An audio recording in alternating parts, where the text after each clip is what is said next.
Welcome to News from Neptune for July 19th in the 29th week of 2019. I'm Carl Estabrook. The socialist Rosa Luxemburg, murdered by a self-proclaimed socialist government a century ago, said, "The most revolutionary thing one can do is always to proclaim loudly what is happening." Remarkably enough, we seem to be verging on a discussion in this country of what the term socialist means. It's not easy, owing to generations of U.S. propaganda.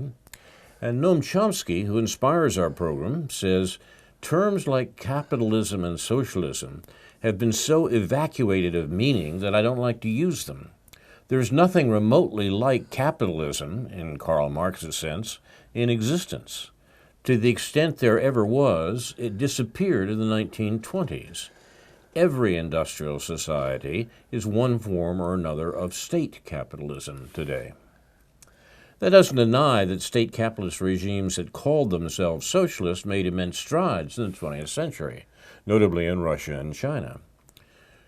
Since 1990, News from Neptune has been a weekly hour of spontaneous and unrehearsed discussion of the news of the week and its coverage by the media, first on a so-called community radio station, and now via Urbana Public TV and YouTube. Earlier editions of this program are available at archive.org. Chomsky says in the U.S. media, either you repeat the same conventional doctrines everybody is saying, or else you say something true, and it will sound like it's from Neptune. David Green and I will try to say some true things on a True Crimes edition of News from Neptune today.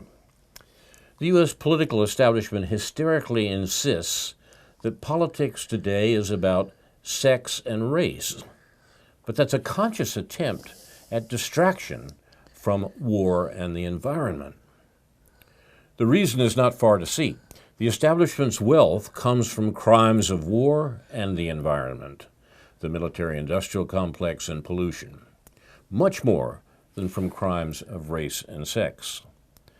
Updating a comment from Chomsky from 20 years ago, quote, "The smart way to keep people passive and obedient is to strictly limit the spectrum of acceptable opinion, but allow very lively debate within that spectrum, even encourage the most critical and dissident views on sex and race. That gives people the sense that there's free thinking going on, while all the time the presuppositions of the system on war and climate are being reinforced by the limits put on the range of the debate. Racism is, of course, deplorable, which is why the Democrats, beginning in the Clinton campaign, are insistent on using it against Trump. They thereby avoid criticizing his impeachable crimes of war, which continue those of Obama and Obama's Secretary of State, you remember who she was, right? And his pervasive neoliberalism, which Trump himself criticized in the presidential campaign before falling into its policies, just as his predecessors had. What's on top of your list today, David? Well, in raising this issue of war and climate, I'm trying to sort of wrap my head around your categorization of those two things as, admittedly more fundamental in a sort of behavioral, material sense than race or class. We're doing a show right now. But the question is, how would you categorize that or analyze that in relation to what may be more fundamental issues of neoliberalism, finance, global capitalism, high technology, all of the things that are really driving the material forces that are driving war and climate change, or in the case of militarism, are certainly co-joined with those things as we talk about foreign policy. Do you see what I'm getting at here? I'm not entirely sure, but then again, I don't think I may have been very clear about Yeah. what I was suggesting. Yeah. I wanted to say, and this grows out of a Facebook argument this year, this week, this year too, but that's Yeah. another issue, that the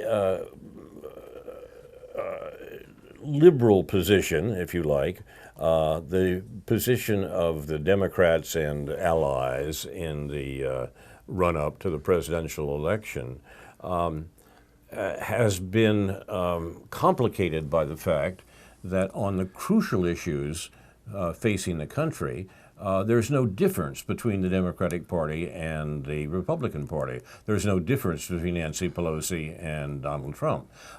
Therefore, they need surface differences in order to convince people that one side or the other should be preferred in the election. And the form of they've taken for this has been the arguments over race and sex. That's the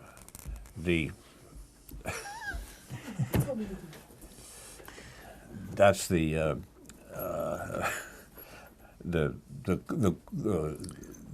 nature of the discussion that we're having, precisely because the Democrats want to avoid discussions about what Noam Chomsky, for one, has suggested are the two great threats to human existence, that is nuclear war and climate catastrophe. Yeah. Now, in order to avoid the exposure of the fact that there's no real disagreement amongst our formal major parties on this issue, the Democrats have to find something else that they can go after, and therefore they've decided very clearly to make Trump the issue of the upcoming presidential election.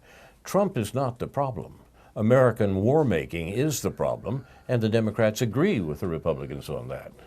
Therefore, we have our carefully controlled political debate that looks like being uproarious, mainly because of Trump's capacity for bluster. Well, yeah, but when the Democrats, it's easy to get too caught up in whatever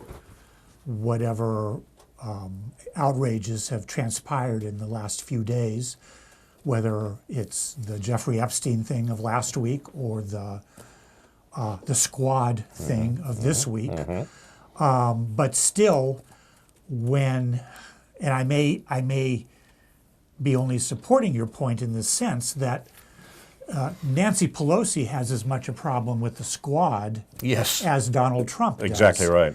And the squad, of course, I'm referring, in case those people aren't in the lingo, the 4 congresspersons, including AOC, Ilhan Omar, etc. But Trump obviously plays into their hand. I mean, Trump shows that he, as if we needed to know, that he isn't the least bit serious about addressing any fundamental issues by the manner in which he responds to those people who are reflecting a left populist point of view, if I may use that phrase, a Bernie Sanders point of view. And meanwhile, Trump hires Mike Pompeo and John Bolton and works with Mike Pence. I had to laugh when I saw, who is it? Pompeo was visiting with I forget. But anyway, Trump is certainly part of the problem in that he now represents the powers that be, and in a way always did. And certainly the Democrats are doing nothing serious to challenge that. And when things go down, like the squad business, we can see how things are kind of laid out between the Democratic Party establishment and the putative, progressive left forces within the Democratic Party. Both the Democrats and Republicans want to talk about racism. They don't want to talk about war. They have different motives for doing it. The Democrats think they can use that against Trump, and Trump thinks he can use that to support his bid for the presidency. The jury is out on which one is right, but if I had to bet it, I'd say perhaps Trump is, but it's not clear. The point is that it's guiding the discussion that's at issue for both sides, and that discussion doesn't include war and doesn't include the environment. Well, sure, it doesn't. Well, I could bring in a couple of quotes because after you sent the theme of the show to me this morning, I had my eye out for things that might embellish that. One thing, our usual reliable informant on Counterpunch, Rob Uri, writes the following this morning: "The issue of identity gets to the heart of the neoliberal basis of democratic politics. Grant for the moment that racism, patriarchy, xenophobia, and gender bias describe real social phenomena." And he puts parenthetically, "I believe they do. The question then becomes what, if anything, should be done about them. Each of these describes an aspect of social power. The squad," there's that thing again, "the squad's programs are intended to redistribute power democratically," that's putting the best face on them, of course, "are intended to redistribute power democratically in the dimensions of healthcare, environmental justice," one of your important categories, "and guaranteed employment that pays a living wage. Given the existing distribution of power, those with the least, meaning the poorest, stand to gain the most from these programs. To the extent that racism, patriarchy, and gender bias have determined the existing distribution of power, correcting these would be accomplished via the size of the benefit matching the degree of disparity. This is the nature of universal benefits, and it is what makes the squad's programs so politically potent." That is, the squad is supporting Medicare for all and raising the minimum wage, as was passed in the House yesterday, and the Green New Deal and other social programs that imply plentiful jobs. The only problem with this approach is that it assumes that the problem in American politics is fundamentally a problem of discrimination. It's not. Discrimination, of course, is reprehensible. But the problem in American politics is exploitation of workers at home and abroad. And it's that the confluence of political interests that make up the political establishment has spent years preventing our noticing. The last time we really noticed it was during the Great Depression, and the result of that was the New Deal. But for the last 40 years, the great effort on the part of the political establishment, Republican, Democrats, and everybody else, is for us to look aside from exploitation and notice crimes of discrimination.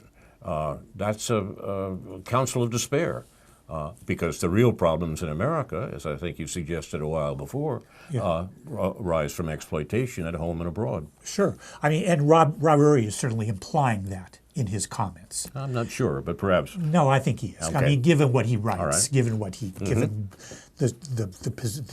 given his emphasis on economic inequality and his concern with the environment and all that kind of stuff. Yeah, I think he's trying to bring those concepts into the conversation, racism, patriarchy, etc.,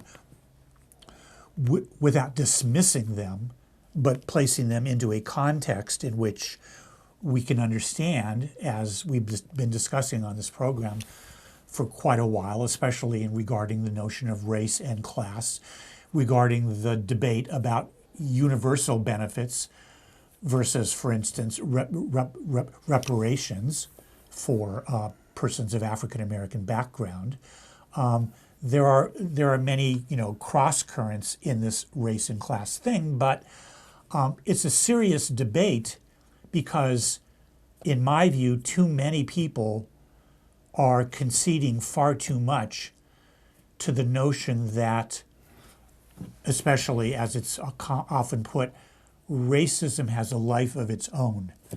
And this is a notion we've discussed before, especially to the work in relation to the work of the historian, previously professor here, David Roediger, and many others, and his interlocutors who have critiqued his points of view, his sort of psychoanalysis of white racism, and his therefore contention that there is something at this historical juncture inbred in white people, or many white people, that makes race comparable to class as a fundamental problem.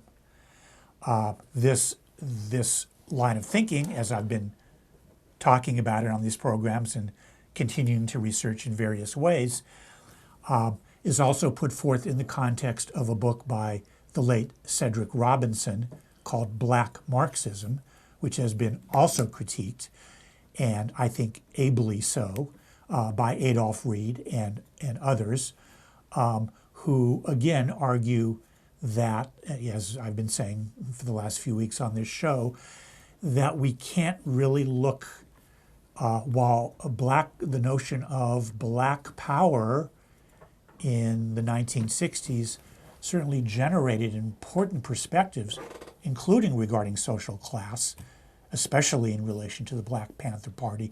The manner in which it's looked at now is no longer very helpful in understanding what has happened since and what needs to happen now. And I think a point is put onto that by noticing that the Black Lives Matter movement, which emerged, of course, in relation to the Ferguson issues in 2015, has become basically a corporate enterprise.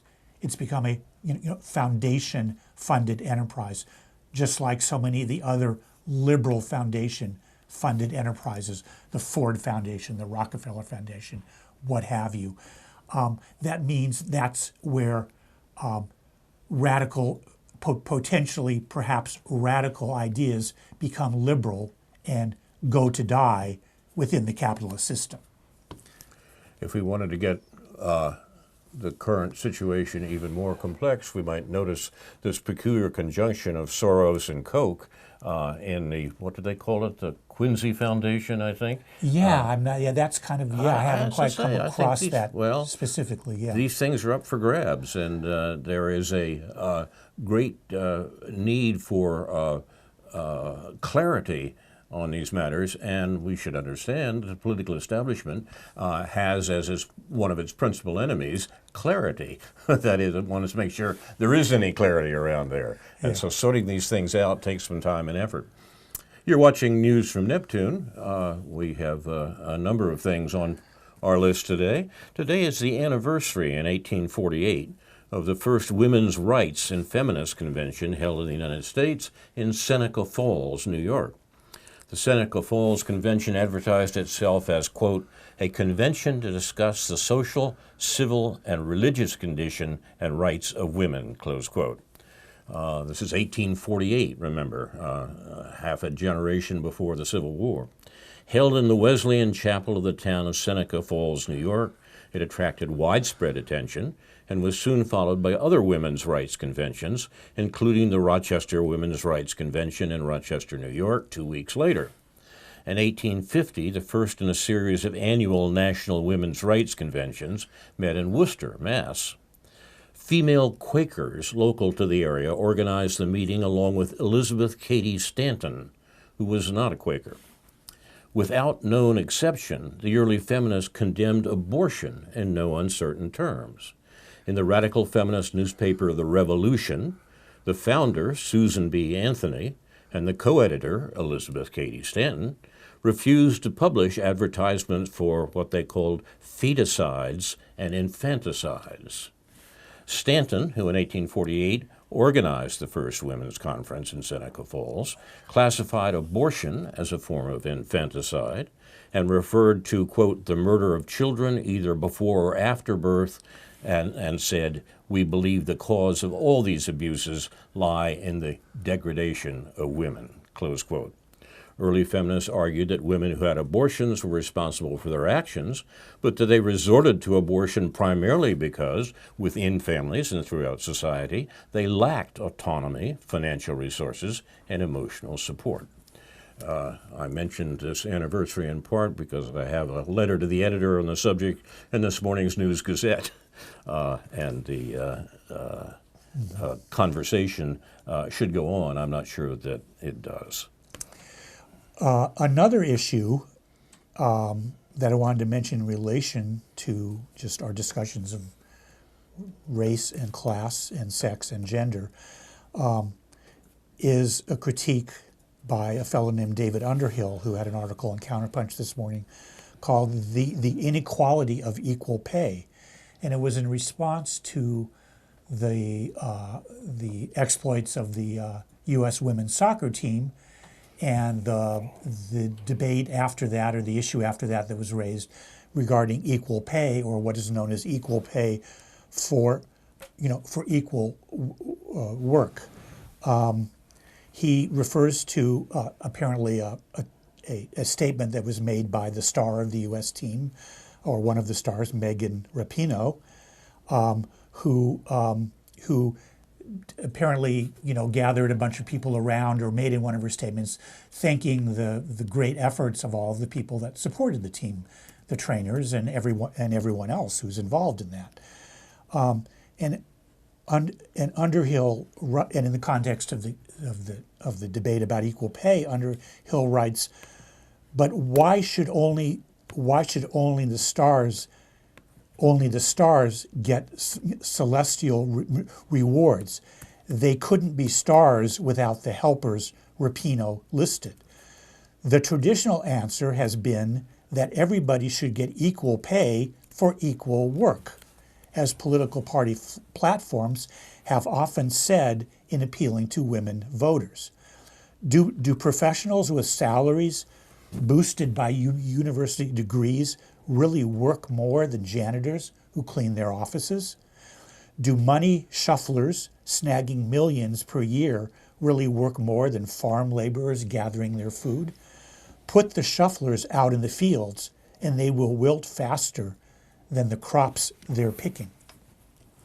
And I have to say that resonated with me, because whenever the notion of when the notion of equal pay for equal work comes in the context, in a more everyday context, people could argue that it says that faculty members should make the same, and school teachers should make the same, and people doing comparable work in a modest range of $50,000 to $100,000 should get the same. But when we're talking about people who are paid exorbitant amounts, I'm not even sure what the women soccer players are paid, but obviously they're saying, the men soccer players do make money comparable to what other extremely exorbitantly paid male athletes make, and that's what they're arguing that women soccer players deserve also. And that's all well and good, but that's where you lose me in relation to any serious conversation about what equality means, or what gender equality means. So we still have situations in our society in which some kinds of work that have been more traditionally, quote unquote, female for whatever reason, work that's often associated with caring and nurturing and so forth, are paid less than those that have been, for whatever reason, traditionally associated with men. And so the question becomes, work is work, labor is labor. And if you get back to a basic Marxist point of view, the idea is that workers, the labor theory of value, that the value of goods and services is accorded to it by the labor that's put into it, and the profits that are made from it are being appropriated by the capitalist. And when you get back to those basic things, then I think we could put the notion of equal pay for equal work in a more productive, radical context, rather than one more issue in which we're talking about something, we're working around the edges of it, we're not offending too many people, and the capitalist class can sort of rest easy. Well, I think the place to begin is with a guaranteed annual income at the level of a living wage for everyone. You get that because you are human and a citizen of the country. It's not a question of whether you have earned it, so to speak, and can be left to starve if you haven't earned it. It's a question of the things that the rights and that people are owed in this society. I always like the comment of the critic Fran Lebowitz, you don't earn $1 billion, you steal it. And when we live in a society which for more than a generation has seen wages essentially flat, whereas income, whereas wealth has concentrated in fewer and fewer hands at an accelerating rate, Leibowitz's observation is particularly apropos, it seems to me. There is a lot of stealing going on, and one stopgap way to actually help people, and to step back on that, is to establish a living wage as a guaranteed annual income for everyone, whether they work or not. But shouldn't that be done within a socialist context in order to make it? I mean, people are concerned, I think rightfully so, that the Silicon Valley tech libertarians seem to be into the UBI, Universal Basic Income, and what are their motives in doing so? I mean, partly they want to make sure everybody has a little bit of money in their hands to buy their gadgets. They're worried about consumer demand, but they're also sort of concerned. I think they may be also at least implicitly concerned that this is a kind of a way of doing socialism on the cheap. That you give people money and then you don't worry about universal health care. You give people money and then you don't talk too much about war or all the other things that socialists should be talking about. That concerns me about, besides what the mechanics of UBI are, which I'm not an expert on, and which we can't really, I don't think we can really talk about in such a technical way. The idea that everybody who lives in this the society should have a basic income, I think is a pretty good one. Yep. And including children, including allowance for children. I quite agree. And so the question is what goes along with that politically, and that there's a lot more to be said about how you once supposedly from a socialist perspective, it means that gives laborers the power over how they sell their labor. If you're guaranteed a basic living, then you don't have to beg the capitalist to give you work so that he can exploit you or she can exploit you in order to get your daily bread. But even if you have that, that may end up with a very minimal amount and an unjust amount of what that daily bread is. But the exploitation of labor in this country is based on the fact that people have to work in order to eat regularly. And for that very reason, we can see something like the suppression of wages and the concentration of wealth that's occurred over the last 40 years as endemic to the system. The way to break that out is to put workers in a position where they don't have to take whatever job is offered, whatever the capitalists, whatever the bosses want to give them in order to eat regularly. Give them enough money so they can. Poor people are poor because they don't have enough money. Give them money so they can eat regularly, and then they can decide whether they want to take a job that pays $5 an hour, and they can turn up their noses at it if they want to. Poor Thomas Edsel in the New York Times. Right? Poor Thomas Edsel, who writes the think pieces, the sociological think pieces in the New York Times, had another one this past week about poverty and about minorities and about neighborhoods where people are poor, and all this sociological, referring to all this sociological research about what happens when you segregate people and integrate people and bus children and integrate schools and do all these things. All of these issues keeping sociologists busy for decades now. All these, and even more so now that they can collect massive amounts of data on you do this to people, and then what happens to them, and how much money do they make, and how sick do they get, and et cetera, et cetera, et cetera. And it's all, if you read this long article, if you have the enough coffee to in your system to read this long. I mean, not from me, but from most people who rightfully would be sort of, what's going on here, But the bottom line, if you can believe it, even though there's a lot of respected sociologists and social researchers that enter into this discourse in Edsel's article, the bottom line is they're just asking the wrong questions. They're asking the wrong questions about poverty and why people are poor and what can be done about it. The model, the sociological model that's dominant, apparently, is still that we have to worry about people being upwardly mobile. How do you get people out of poverty? What do they have to do to get out of poverty? That's the model. We're talking about this educational model, this meritocratic model, this idea of you put people, people are healthier and their parents are happy. And it's like, what is it that these people don't understand about children growing up in poverty where their parents or parent is stressed out and they're going to a lousy school and et cetera, et cetera.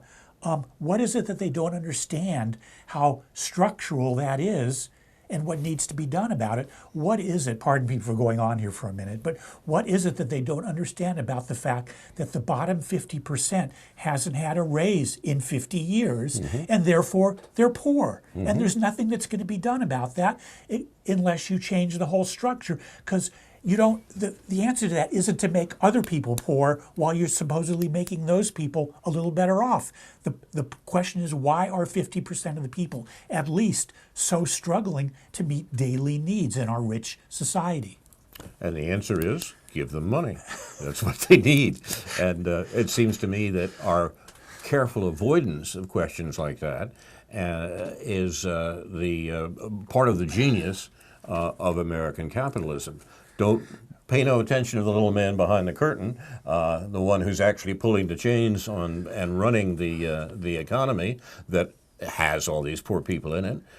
Pay no attention to him. Just pay attention to the fact that these people need money. We have a remarkable reflection on what Silicon Valley and others are doing in terms of watching what those poor people are actually up to, that grows out of the very real fear that they might catch on, that they might begin to demand that money. And the American ruling class and the concomitant ruling classes in other states don't want that. We have an interesting account of what they're doing about it from our chief researcher, Jeff Nicholson, entitled "Spying: The Global Spy State Marches Forward." And there was a comment about that this morning about this whole discussion from the aforementioned Jeffrey Sinclair on Counterpunch.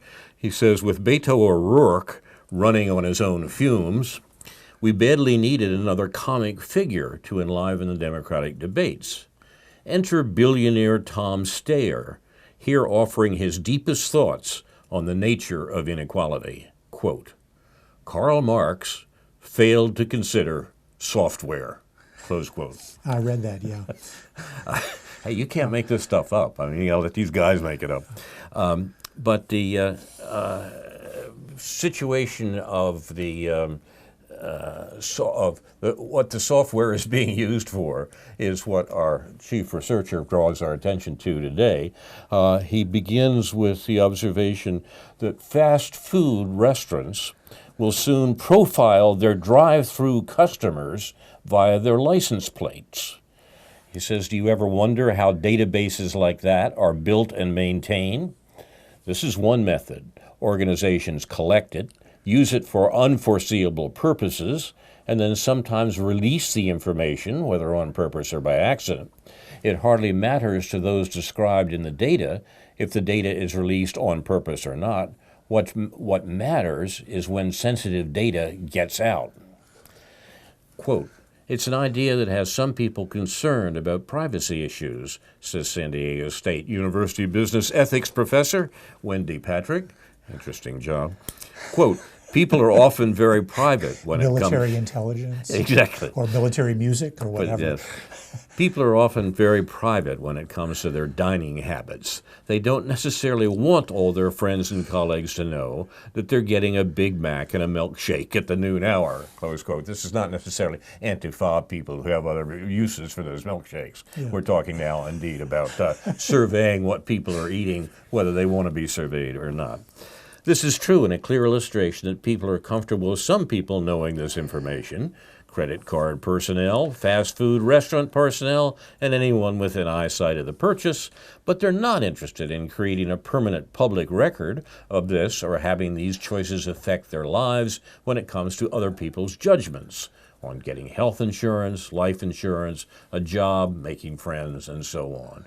This is the sort of information being collected by these economic organizations.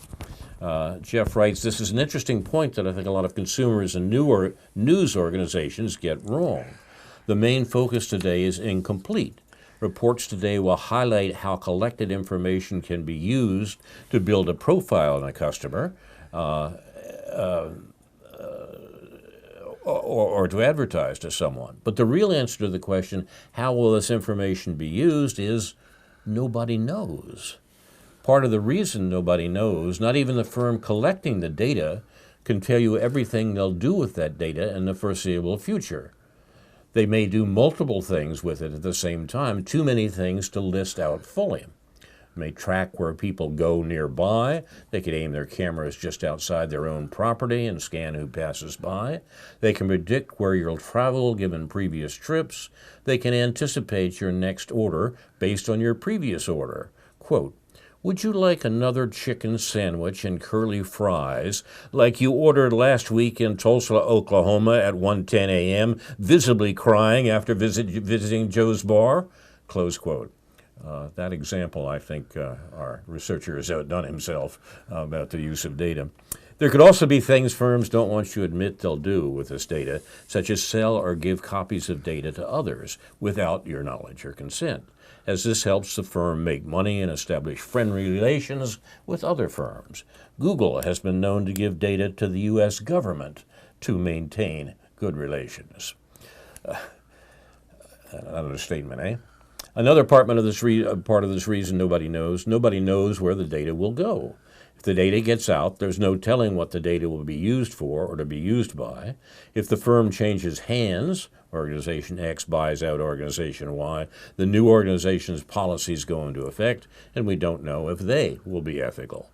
Sometimes firms release what they call anonymized information, info where they believe they've removed all of the uniquely identifying parts, but we know that doesn't work. See the famous database where reporters were able to turn a set of search engine queries into a specific woman looking up medical problems for her friends. This is actually in the Wikipedia article on this sort of data mining.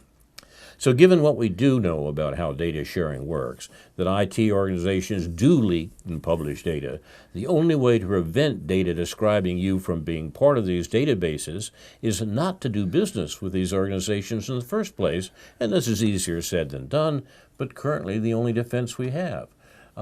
Now, remember, the scandal that brought Snowden's name to prominence was his revelation of the vast amount of data being collected by the NSA, the National Security Administration, the government agency that is watching you in defiance of all privacy laws and traditions. Now, that's exactly what Silicon Valley and the companies that's related to it are doing now, and the distinction between government and private business, as we say, is, of course, not functioning at all. I mean, the supposed barriers about the use of this information don't work. And the question then comes, what are we doing about the people who are using this data, and do we want them to do it? A problem that is technical as well as political, but far more political than the question of what McDonald's took down about what you had for lunch, which indeed they are watching. Thanks to Jeff Nicholson. More of this and the articles supporting it will be found on our on the Facebook page for News from Neptune. I'm fascinated by always, in that I think this is relevant to what you're just talking about. I'm always fascinated by the manner in which certain local developments, or in this case more of a statewide development, it plays out with our university, and the manner in which it's covered by the News Gazette, our local newspaper. What I'm referring to here is the Discovery Partners Institute, which has been covered in depth over a period of weeks and months, and probably for the last year or more, by the News Gazette. Basically, usually the articles are written by Julie Wirth, who would be much happier and probably much better paid if she was just a UI publicist rather than calling herself a journalist. I mean, she's basically repeating press releases from this Discovery Partners Institute, which is associated with the U of I and practically every other higher education institution around this state, as well as a few of the tech institutions in Israel, which doesn't seem to be getting a whole lot of pushback from the BDS crowd. I wonder why. Are they bored with it? Are they bored with Palestine? Do they think it's not relevant that there's this collaboration going on? But back to the Discovery Partners Institute, the DPI, it claims, as these things always claim to be a public-private partnership, which has got $500 million of state money, what the News Gazette likes to call taxpayer money, and which is, in this case, actually is taxpayer money, but which is matched by corporate donations of various kinds, or venture capitalist donations of various kinds. What's the purpose of all this? To develop electronic gadgets that are supposedly going to be the next big thing in data management, that are going to be the next big thing in healthcare, that are going to be the next best thing in surveying land, or whatever they can tie it into. I don't doubt that some of the research that goes on might be useful to something that could generally be called progress, or even social progress. But that isn't why the DPI is happening. It's happening because people want to make money. People want to invest in something, then they want to get a patent on it, and then they want to make money off of that. That's how our neoliberal economic system works. And within that system, what you have is, over the last 40 years, with all this investment and all this development and all this progress, all related to Wall Street, all related to hedge funds, private equity, the whole thing, what you have is, of course, back again, the poor getting poorer and a few people getting very, very, very rich. So I said very more times than even Donald Trump says it. But this, and it's not an enormous, $1 billion sounds like a lot of money, but within an $850 billion state GDP per year, that's not a lot of money. It's not going to change the lot. It's, for any number of reasons, it's not going to change either the prosperity of any more than a few people. The benefits from that which play out aren't going to be well measured and aren't going to be noticed. Life is going to continue to get worse for most people. Is that the fault of these people who are saying say, I want to do some research on this and I'd like to figure out that?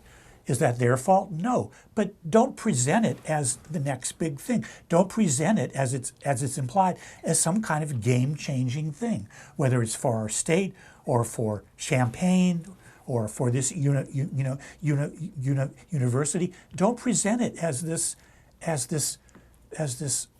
utopian kind of thing. It's really pretty silly, but it's easy to see what's behind it. As Illinois Senator Everett Dirksen said at the beginning of the neoliberal age, $1 billion here, $1 billion there. Before long, you're talking real money.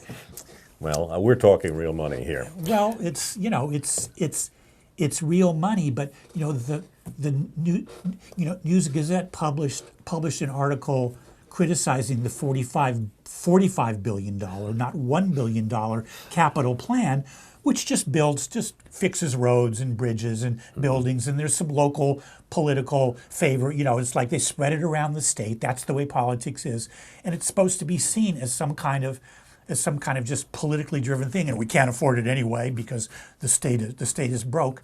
You get this cynical attitude on the one hand, and then you get this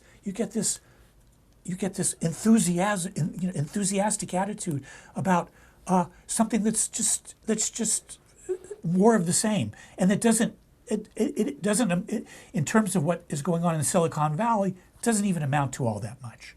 So Julie Wirth, you'll be better paid if you just get a job publicizing telling everybody how wonderful they are and how wonderful the university is doing in all aspects of life. Our researcher Jeff Nicholson has another story here on the economy and exploitation. The gig economy continues exploiting the poor via Mechanical Turk from Amazon.com, backed by the familiar refrain of the workers being, quote, independent contractors. How much can one make from Amazon's Mechanical Turk? Mechanical Turk, M-Turk, they don't want to use these technical terms, so they abbreviate it. I don't think there's any real reference to Mr. Erdogan here. Mechanical Turk is a job board hosted by Amazon where users pick which menial task, called a hit, for human intelligence task they want to do, and then get paid some small amount of money for doing that work. All of the hits are tasks that can be done on one's computer and remotely. So the job board is online. That's where you go to and become a contractor with Amazon for doing these jobs. These hits, human intelligence tasks, are typically things that computers and algorithms can't quite handle yet. Everything from psychological surveys to the identification of NSFW images. You need a human being to do these things. Yeah. The machines aren't quite ready to do it. A large percentage of the requesters who post these tasks are academic researchers with limited budgets and tech companies looking to compile human culture data that can be fed to AI algorithms. When a worker logs into her M-Turk dashboard, she sees a list of available hits, who they're offered by, the deadline, and the pay. She might choose to transcribe a receipt, for which she's paid 1 cent. You have to do a lot of them. Summarize a block of text. We get up to 35 cents. That's what your college education does for you. Or take a behavioral economic survey. That gets you $1. Some hits take 10 minutes and pay out $1, a $6 hour pay rate. Others call for 5 minutes and pay 10 cents. That's $1.20 an hour. Requesters have control over the rates they choose to set, and Amazon takes a 20 to 45% cut of each transaction. So who are these workers called Turkers? Turkers skew young, that is, they tend to be young. 77% fall between the ages of 18 and 37. They tend to be educated. Somebody compiled this data, probably at a cent an item. They tend to be educated. 70% have a BA or higher, and slightly female, slightly more than half of the group as are women. Despite an uptick in foreign users over the past few years, the majority of them, 3/4, are based in the U.S. These workers, naturally, tend to suffer economically. 1 in 3 Turkers is unemployed, and the average Turker reports a household income of less than $47,000 per year, $12,000 below the U.S. national average. In a 2016 Pew survey, done perhaps by Turkers, 25% of Turkers said they use mTurk because they lacked other available opportunities. But recent data shows that Amazon isn't doing most Turkers any favors. What a surprise. A 2018 academic study analyzed 3 million tasks completed by 2,676 workers on mTurk and found that average earnings through the platform amounted to $2 per hour. Only 4% of all workers earn more than the federal minimum wage of $7.25 an hour. That's where the minimum wage is now. Because Turkers are independent contractors, they are not safeguarded by most labor protections, including minimum wage laws. So the Turkers are getting exploited because they're paid so little, but it gets worse. The amount they earn on mTurk is determined almost entirely on their ability to A, secure as many higher paying, that is minimum wage plus, tasks as possible, and B, complete them as fast as possible without the bounds of what requesters will accept. If the job isn't completed satisfactory, it can be rejected without pay. Notice a certain parallel here, the reason this was spoken of as part of the gig economy, to what Uber drivers get. Who gets the hits, the tasks, these little tasks, these ill-paid tasks? Roughly 80% of all tasks on the site are completed by just 20% of Turkers who use a suite of tools and browser extensions optimizing every move. And hits go quickly. 5 seconds after an attractive posting is made, it is taken by someone else. It pays to reload the page often and have a browser with an add-on to help locate sufficiently attractive jobs rather than looking for them by manually scanning the job list. Manually scanning in this case means looking at it and picking out your own. Continuing from the article, mTurk worker Mike Nab, Turks, that's become a verb, it means to work on mTurk, Turks during short gaps in Turk, not twerk, that's something else. Turks during short gaps in his day. A 30-minute lunch break may mean a few $1.25 Stanford studies. A 10-minute lull between meetings is a $2 psychological survey on chocolate. A 30-second stretch could net him 8 cents for a 1-question poll on the effectiveness of candle scents. Quote, most of it is just filling in empty space in the day, time I'd probably be wasting otherwise, he says. If you're not doing anything anyway, it's just bonus money. One downside of this logic is that it promotes a constant, breakless cycle of work. To maintain a decent wage, Nab must be constantly on the alert, always tuned in, and willing to spring to action at the ding of a 50-cent hit. Another downside is the uneven flow of the work. Some days, Nab might make $50 in a few hours. Other days, he'll only pull in a few bucks. Quote, I look at it from an hourly rate standpoint rather than what I make total, he says. If a hit takes 15 minutes and pays $3, that's a $12 pay rate, which isn't bad, close quote. But that's precisely what no Turker can afford to do. The work isn't steady and reliable enough to be able to plan ahead. This is amazing to me. Until our researcher came up with this account, I had no idea that this was what's happening to a lot of computer-based work in a gig economy. but it seems to me that the sort of things you're talking about, David, on work, it just reaches a new level or a new depth here. When you look at this Discovery Partners Institute, you try to figure out, well, what is it that really comes out of this?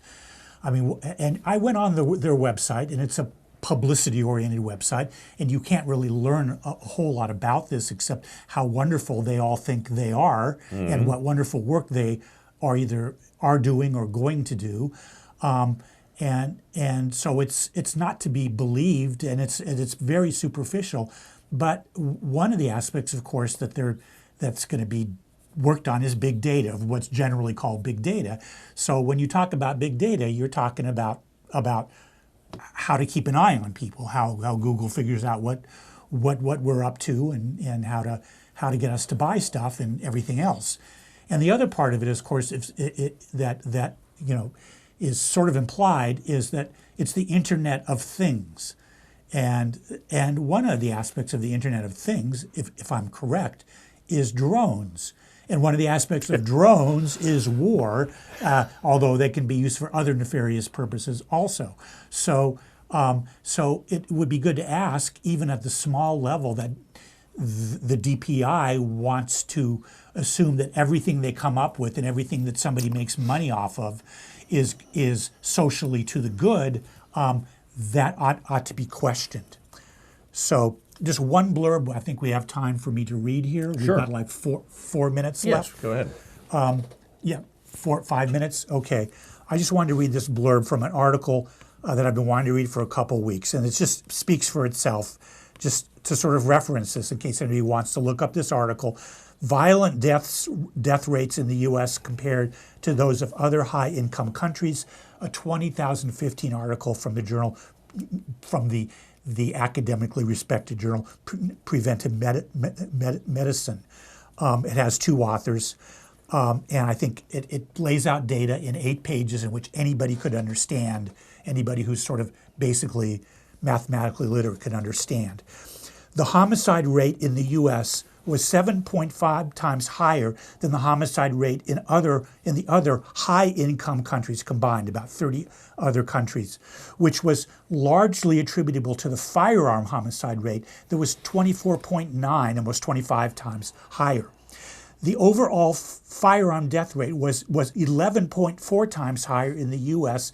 than in other high-income countries. In this data set, 83.7% of all firearm deaths, 91.6% of women killed by guns, and 96.7% of all children aged 0 to 4 killed by guns were from the U.S., meaning the vast majority of people in all these categories killed by guns in all of these countries, of which the U.S. doesn't even comprise half of the population for.